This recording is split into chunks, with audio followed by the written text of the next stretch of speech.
Hi everyone, my name is Ben Niehaus. I'm a senior at High Point University, and I currently serve as the Student Government Association president. As a part of the Chapel's God on Purpose series, I'm excited to talk to you today about our God who purposely pursues us. As many of you might know, Jesus spoke in parables. He told stories that we can relate to our own lives. I'd like to talk about two of my favorites today. The first comes from Matthew chapter 18, verses 12 through 13, which I'll read now. Jesus says, "What do you think? If any man has 100 sheep, and one of them has gone astray, does he not leave the 99 on the mountains and go search for the one that is straying? If it turns out he finds it, truly I say to you, he rejoices over it more than the 99 who had not gone astray." Many times I, like many of you, feel like that sheep that has gone astray. Many times we go away from God's will for us, whether that be because of the distractions and the temptations of this world, or whether it be the distractions and temptations in our own hearts.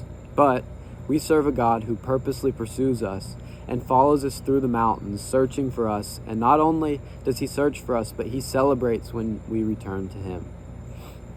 The other parable I'd like to talk about today comes from the book of Luke, chapter 15, verses 11 through 32. This is the parable of the prodigal son. I'm not going to read all the verses today, but the gist is that there's a very wealthy man. He has two sons, and one of his sons decides that he wants his father's inheritance before his father passes.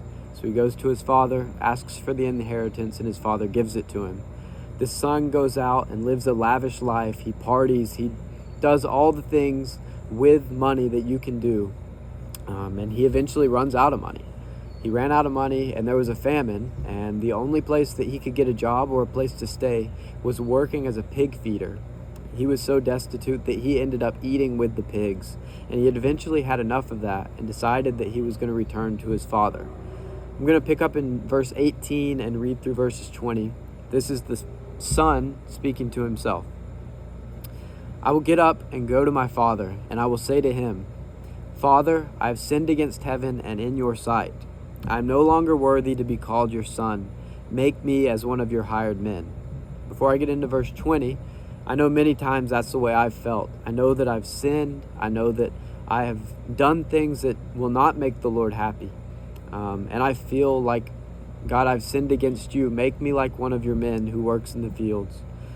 But let's pick up in verse 20. He says, "So he got up and came to his father. But while he was still a long way off, his father saw him and felt compassion for him, and ran and embraced him and kissed him." That's the God that we serve. We serve a God who runs to us and embraces us with love, no matter how far away from him we feel. Not only did he run and embrace and kiss his son, but he threw a large party with good food and people and friends rejoicing over the son that had returned to him. Just like the shepherd who found the sheep, our God rejoices when we return to him. We serve a God who purposely pursues us. Not only does he pursue us, but he loves us. He loved us so much that he sent his son to the earth to live the perfect life and be crucified on a cross and sealed away in a tomb for our sins, the sins that we committed yesterday, the sins that we committed today, and the sins that we will commit tomorrow.